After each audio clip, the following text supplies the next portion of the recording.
kakak adik dimanapun kita berada, dan jemaat Tuhan khususnya Bapak Ibu saudara-saudara yang diberkati Tuhan. Saya pilih tema kita dekat dengan Tuhan. Bagi Bapak Ibu yang baru bergabung di live streaming ini, saya mengucapkan selamat hari Minggu, Tuhan Yesus memberkati. Dan firman Tuhan saya ambil dari Mazmur 62, Mazmur 62 ayat 1 sampai ayat yang ke-8 dengan tema dekat dengan Tuhan. Saudaraku, itulah tema kita, Mazmur 62 ayat yang ke-1 sampai ayat yang ke-8. Saya ingin baca untuk kita Mazmur 62 ayat 1 sampai 8 untuk pemimpin biduan.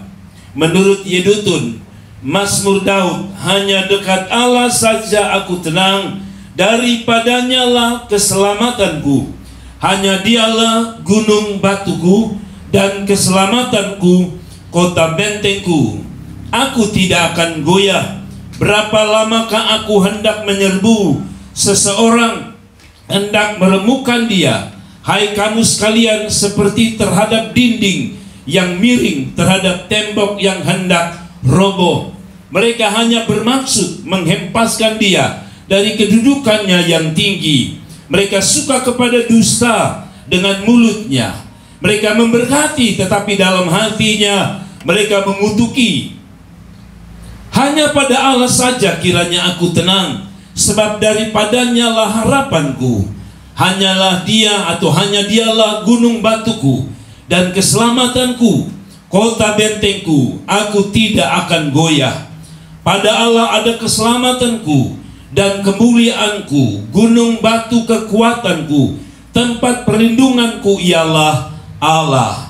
Percayalah kepadanya setiap waktu, hai umat. Curahkanlah isi hatimu di hadapannya. Allah ialah tempat perlindungan kita. Demikian jauh pembacaan firman Tuhan. Sering ayat ini hanya diambil ayat yang pertama. Hanya dekat Allah aku tenang. Saudara, padahal bagian dari dekat Allah bukan hanya tenang, tapi ada beberapa bagian di dalamnya. Maksudnya begini, saudaraku yang diberkati Tuhan, saya menggunakan kata kunci hanya. Kalau dia berkata hanya dekat Allah saja aku tenang, berarti punya makna begini. Itu kalau ada orang buka usaha, lalu dia bilang begini, hanya warung yang paling enak di sini. Itu berarti tidak ada satupun warung yang enak kecuali dia. Nah, kalau dia bilang hanya dekat Allah aku tenang, berarti satu kesimpulan, ketenangan, keamanan tidak pernah lahir dari apapun dan siapapun kecuali dari Allah itu sendiri. Sebab dia bilang hanya Allah. Jadi kalau begitu, kalau orang mau cari ketenangan, orang mau cari aman di luar Allah, di luar Tuhan Yesus, itu sesuatu yang tidak mungkin. Itu sesuatu yang mustahil. Makanya Daud ambil kesimpulan hanya, only, just. Artinya hanya Tuhanlah yang membuat orang bisa tenang dan aman. Kalau begitu, mengapa kita perlu dekat Tuhan? Saya hari-hari ini coba merenung kata-kata orang. Kalau orang pilih bikin rumah, biasanya mereka suka dekat dengan air. Kenapa? Karena mereka berkata begini, rumah sebagus apapun, ya, orang sekaya apapun, kalau tidak ada air itu tidak enak.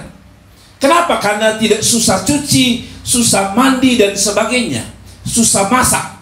Mereka hanya butuh dekat dengan air, seolah-olah air itu sesuatu yang sangat penting. Yang kedua, orang berkata paling enak itu tinggal bukan hanya di dekat air, tapi orang paling enak tinggal dekat pasar. Nah, kebetulan kami di rumah ini tinggal dekat pasar. Kalau saudara tahu, saudara-saudara di luar pulau Kota Kupang atau NTT, saudara tahu bahwa rumah saya dekat satu pasar yang cukup besar di NTT, yaitu khusus di Kota Kupang, yaitu Pasar Oiba. Saudara, katanya orang bukan hanya senang kalau dekat dengan air, tapi dekat dengan pasar, supaya kalau mau belanja apa-apa lengkap. Saudara-saudara, kita manusia sadar bahwa kalau dekat air, dekat pasar enak, karena ada kebutuhan-kebutuhan yang gampang kita dapat. Tapi sayang, prinsip ini tidak digunakan ketika kita taruh Allah di dalamnya. Orang bisa hidup dekat air, rasa hidup. Orang bisa dekat pasar, rasa hidup. Karena di samping belanja, orang-orang di lingkungan kami Tidak usah cari tempat usaha untuk bisa makan minum. Mereka dengan mudahnya berjualan atau berusaha di pasar. Berarti kesimpulan saya, pasar dan air, kalau kita dekat, kita hidup. Harusnya kita orang percaya lebih menyadari bahwa hidup paling prinsip adalah dekat Tuhan. Sebab hanya Tuhanlah jawaban di dalam hidup ini. Pertanyaannya sederhana, mengapa kita harus dekat dengan Tuhan, kan? Saudara-saudara, ada begitu banyak orang yang mungkin sulit untuk dekat Tuhan. Tapi mau saya begini, kenapa Daud yang notabene adalah seorang raja? Kalau seorang raja, yang kita tahu Raja Israel itu satu, kita tahu Raja Daud itu gagah, ganteng, punya istri, punya anak-anak. Tapi yang kedua, dia punya jabatan. Yang ketiga, dia punya kuasa. Yang keempat, dia punya harta kekayaan yang melimpah. Tapi pertanyaan saya, kenapa dia katakan only? Hanya Tuhanlah yang membuat dia tenang. Dia punya kesimpulan sederhana, jabatan dia sebagai raja, sebagai pejabat, tidak bisa membuat dia aman dan tenang. Harta dia yang melimpah tidak bisa membuat dia tenang. Kecuali dia bilang hanya, berarti hanya. Sekali lagi, hanya Tuhan. Dan saya berharap kita punya kesimpulan yang sama, bahwa kalau kita mengakui hanya Tuhan jawaban kita, marilah kita hidup dekat dengan Tuhan. Yang setuju katakan amin. Saudara-saudara, pertanyaannya mengapa harus dekat Tuhan? Temukan jawaban dalam Mazmur pasal yang ke-62 ini. Pertama saya temukan, mengapa manusia harus dekat dengan Tuhan? Mengapa orang percaya harus dekat dengan Tuhan? Mengapa anak Tuhan harus dekat dengan Tuhan? Saudara-saudaraku yang diberkati Tuhan, sebab dekat dengan sesuatu itu biasanya ada keuntungan. Ada orang dekat dengan pejabat, dapat proyek, dapat jabatan, karena dekat dengan seorang petinggi atau pejabat. Ada orang dekat dengan pengusaha, minimal dia dapat modal. Kalau begitu dekat dengan sesuatu atau dekat dengan orang, biasanya ada dampak. Apalagi Anda dekat dengan Tuhan, tidak ada yang sia-sia. Orang-orang yang memilih dekat dengan Tuhan. Sekali lagi, mengapa kita harus dekat dengan Tuhan? Jawaban yang pertama, ayat 1 kita temukan. Dekat Allah membuat kita lebih rasa tenang dan aman. Sekali lagi, poin pertama, mengapa manusia harus dekat Tuhan? Mengapa orang percaya harus dekat Tuhan? Jawabannya sederhana. Satu, karena orang yang dekat dengan Allah akan lebih rasa tenang dan lebih rasa aman. Saudara-saudara, mari kita baca kembali pada ayat yang ke-1. Untuk pemimpin biduan, menurut Yedutun, Mazmur Daud, hanya dekat Allah saja aku tenang. Jadi kalau kita balik, kalau mau tenang, satu saja, hanya satu saja, dekat dengan Allah.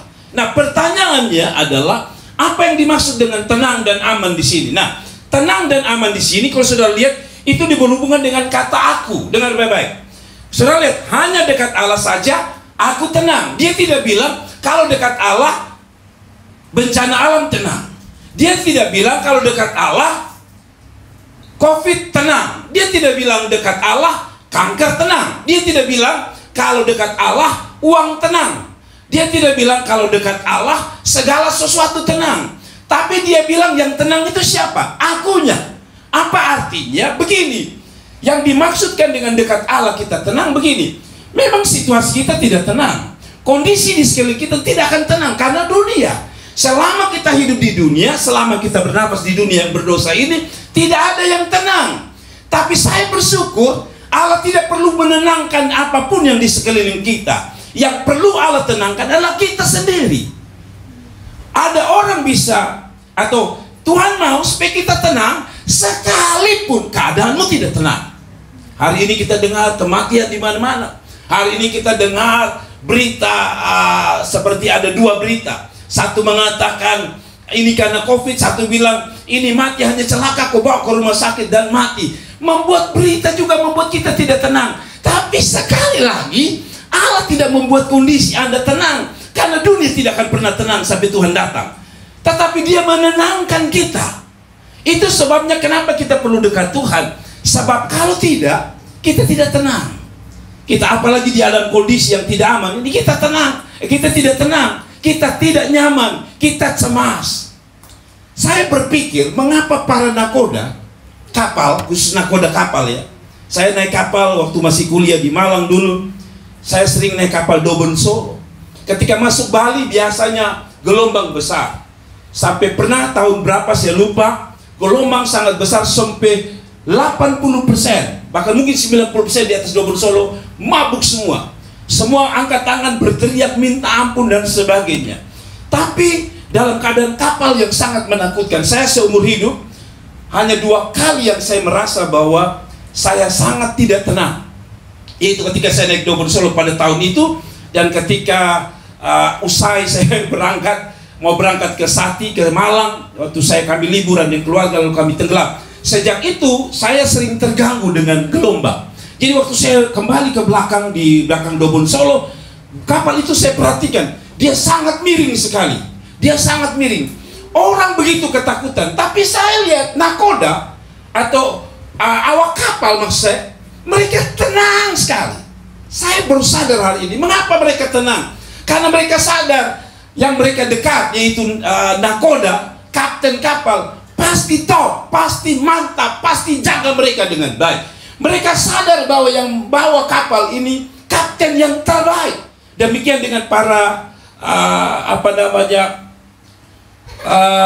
para wanita-wanita atau pramugari di atas pesawat. Saya dari Jakarta ke Batam, pada saat kalau saudara masuk ke Batam biasanya ada goncangan dan tiba-tiba seperti udara, tidak ada, lalu pesawat sedikit jatuh sedikit.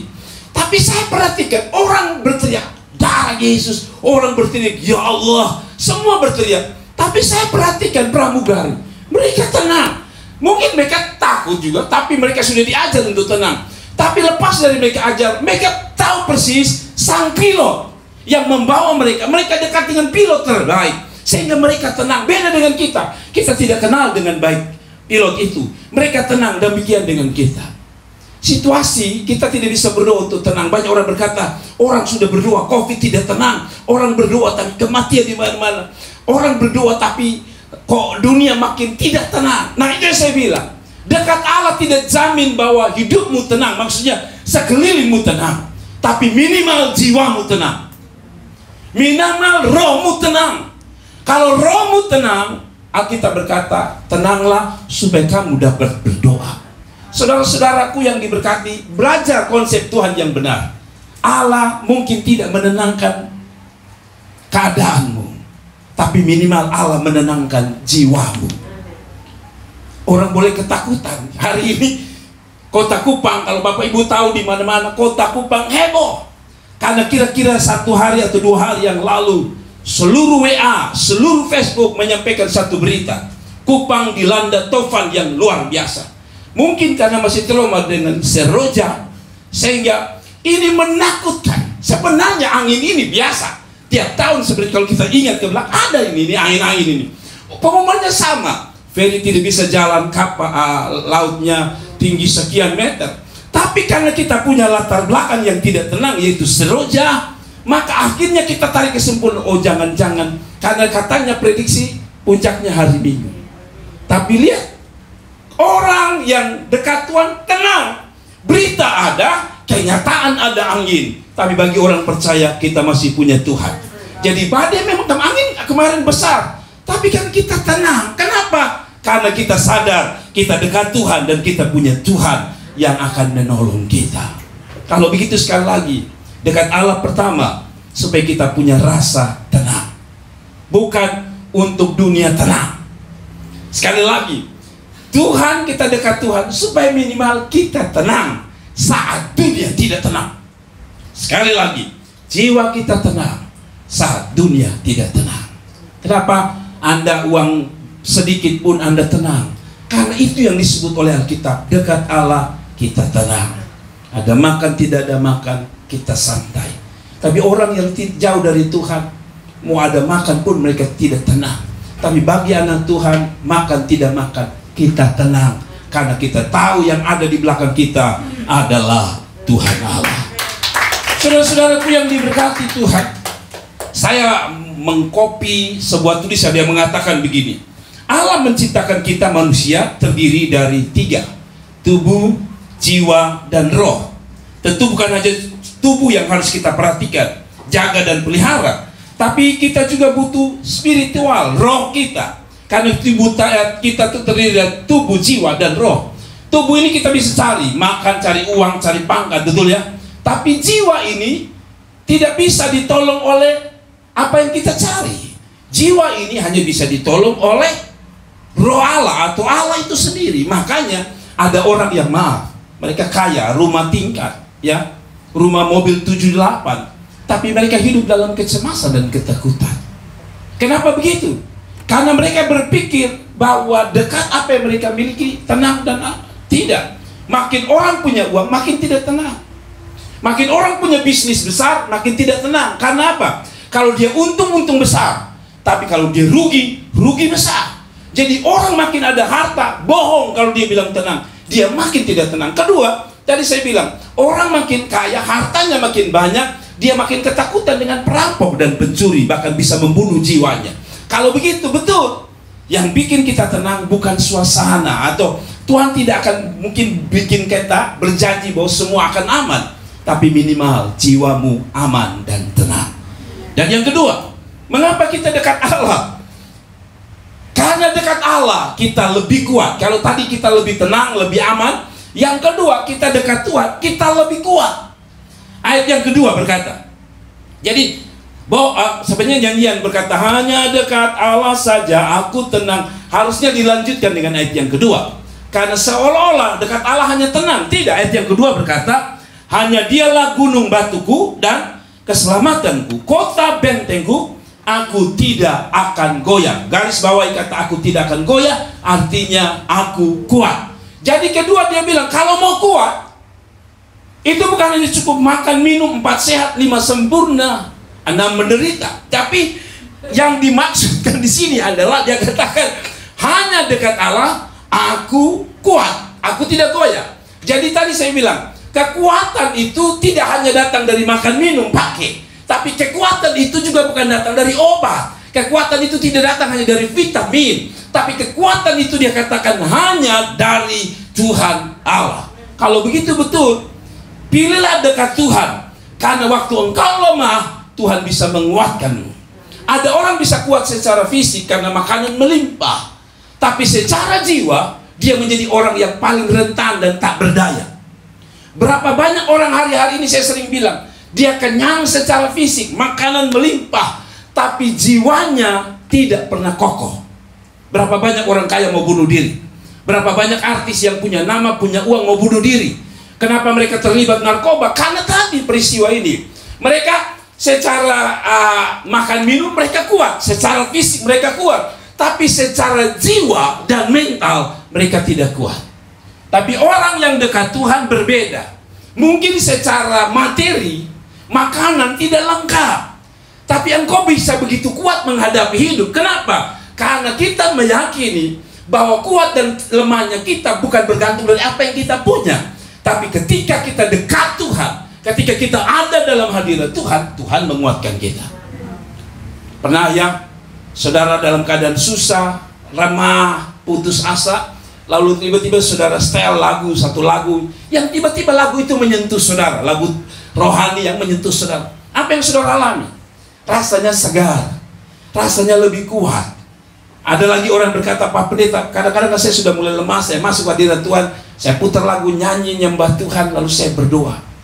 Memang masalah saya belum selesai, tapi saya lebih percaya diri, saya lebih segar, saya lebih kuat kebanding ketika saya belum ketemu Tuhan. Jadi saudara, yang kedua, mengapa harus dekat Allah? Karena dekat Allah kita dapat kekuatan baru. Saudara-saudaraku yang diberkati Tuhan, berapa banyak hari-hari ini orang putus asa? Berapa banyak orang-orang kecewa hari ini? Berapa banyak orang cemas hari ini dengan kondisi keadaan negeri yang tidak jelas ini? Saya mau bilang, datanglah pada Tuhan sebagai kekuatan. Ada orang-orang yang sekali lagi tadi saya bilang secara fisik mereka segar, sehat, tapi mungkin karena berhadapan dengan rumah tangga yang di ujung tanduk, menghadapi persoalan badai hidup yang sangat lengkap dan kompleks, sehingga begitu banyak orang merasa mereka tidak mampu di hari-hari ini. Datanglah pada Tuhan, dekatlah pada Tuhan, maka Roh Allah, Roh Tuhan akan menguatkan kita. Itu sebabnya ayat 6 dia berkata, hanya dialah gunung batuku dan keselamatanku, kota bentengku, aku tidak akan goyah. Tetap kuat. Saudara-saudaraku, zaman dahulu, kenapa kenapa pemazmur menggunakan dua kata, kota benteng dan gunung batu? Sebab pada zaman dahulu, seperti orang kalau perang sekarang enak, ada tank-tank baja untuk melindungi, ada alat-alat canggih untuk melindungi. Zaman dahulu tidak ada satelit atau tidak ada radar untuk mendeteksi. Beda dengan Israel ya sekarang. Kalau saudara lihat, dia punya radar yang dapat mendeteksi kecepatan rudal, sehingga dia bisa menangkal. Tapi pada zaman itu tidak ada radar, tidak ada teknologi. Maka tempat untuk bisa kuat, bertahan, hidup adalah berada di balik gunung batu. Israel itu banyak gunung-gunung batu ya. Ya mungkin kalau kita seperti di Fatuleu, jadi ada di situ enak karena mereka dari atas gunung. Kedua, mereka orang Kupang bilang tapele. Jadi sulit untuk mereka mati, sulit untuk mereka menjadi lemah. Para pasukan akan takut atau para musuh takut untuk menghadang mereka. Yang kedua, kota di mana mereka tinggal itu bukan kayak kita punya. Kota di mana mereka tinggal itu akan dikelilingi tembok penuh. Jadi satu kota besar itu temboknya penuh sehingga mereka aman. Satu saja kelemahan dari benteng itu, maka musuh akan gampang menyerang. Menurut cerita bahwa akhirnya satu waktu Israel kalah karena gara-gara benteng itu rupanya walaupun dia dipagari dengan keliling kota, tapi biasanya ada tempat keluar masuk. Ada orang mengatakan bahwa pintu itu hanya diketahui oleh orang-orang tertentu. Nah, satu waktu para musuh menemukan ada pintu di situ, dan mereka masuk dan menghancurkan orang-orang dalam. Artinya gini, kota benteng dan gunung batu adalah gambaran kekuatan.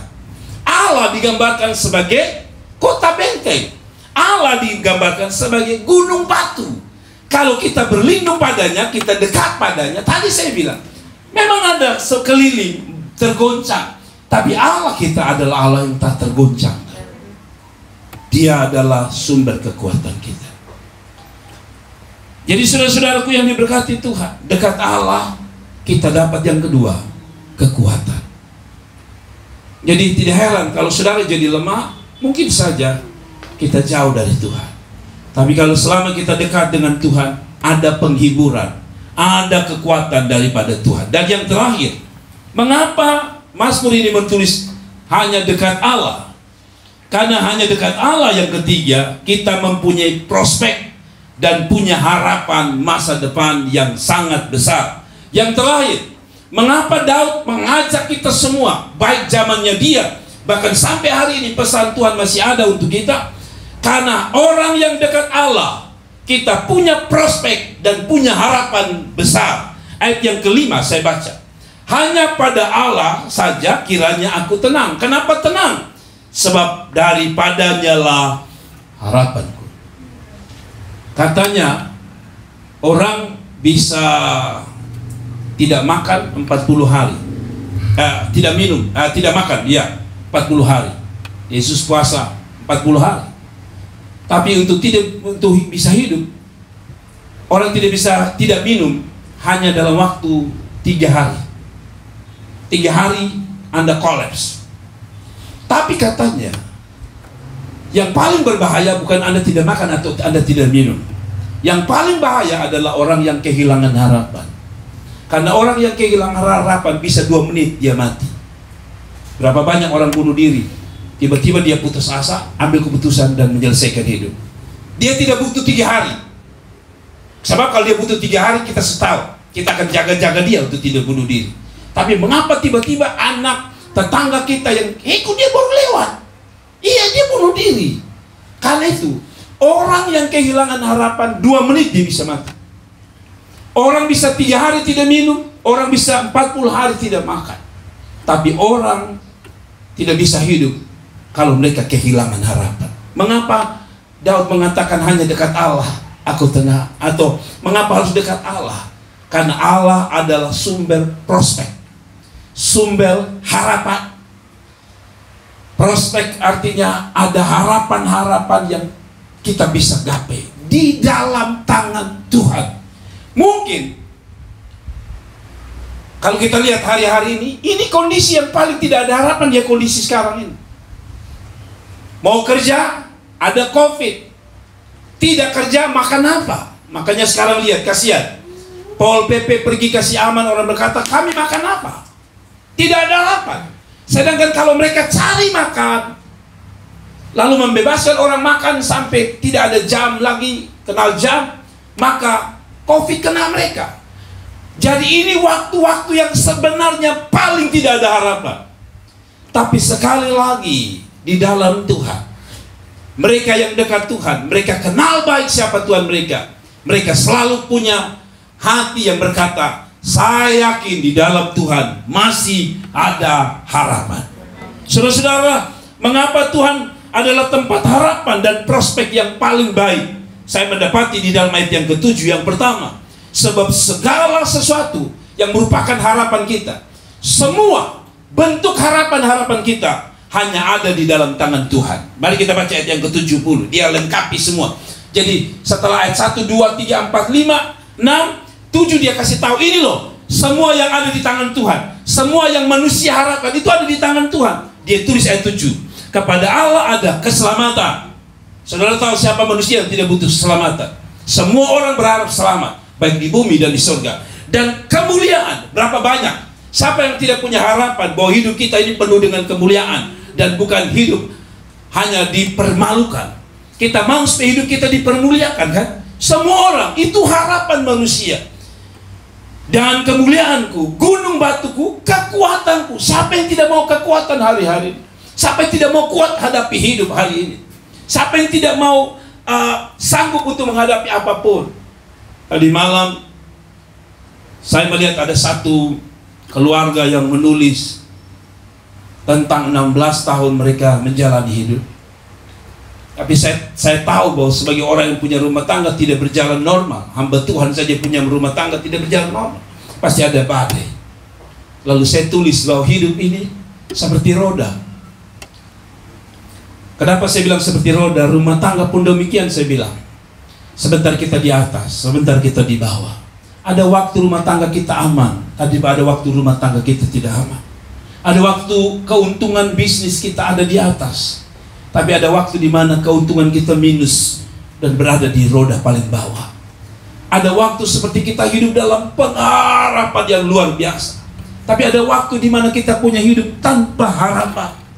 Ada waktu kita merasa tenaga kita seperti baru HP yang baru dicas 100% begitu bersemangat.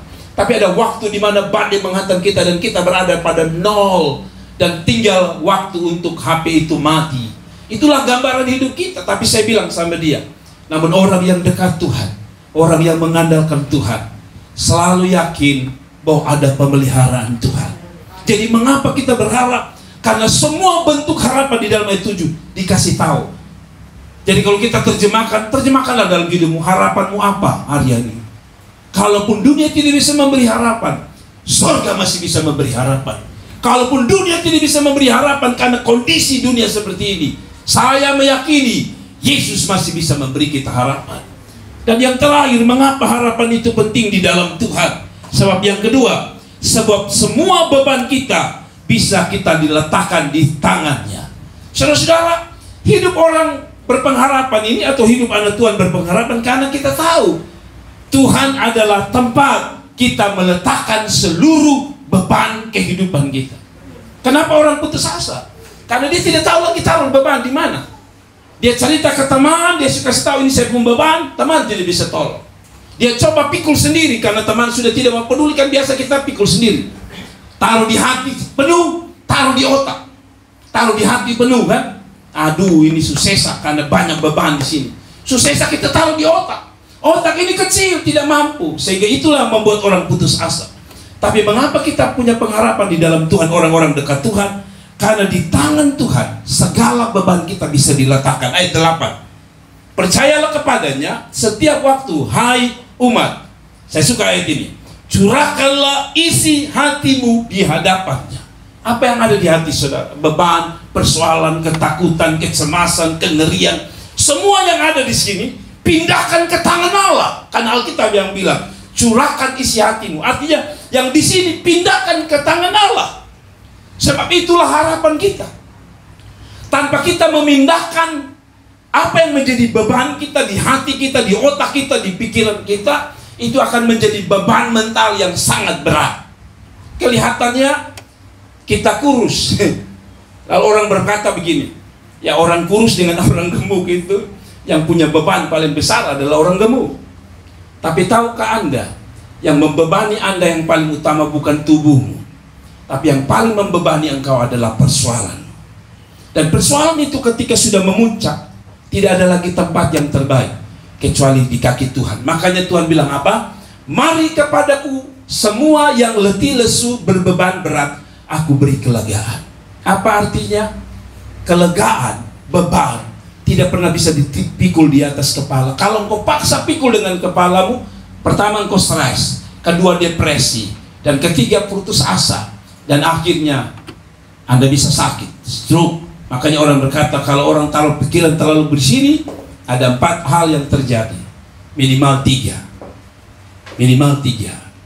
yaitu 1, stres. Ketiga dari stres, darah tidak stabil, stroke, dan akhirnya kita stop. 3 saja, tanpa pengharapan 3, stres, stroke, dan stop. Tapi di tengah kita stres, sebelum kita stroke, apalagi kita stop, kita masih bisa datang pada Dia yang memberi harapan, Tuhan Allah. Sekali lagi, mungkin Anda berkata, Pak Pendeta, saya sudah sampai stres dan depresi. Jangan lanjutkan pada stroke, tapi putuskan di situ dengan cara apa? Bawa seluruhnya di bawah kaki Tuhan, supaya bukan hanya tidak stroke, apalagi stop kehidupan ini. Allah belum berhenti dengan karyanya, dan saya percaya orang yang dekat Tuhan masih ada harapan.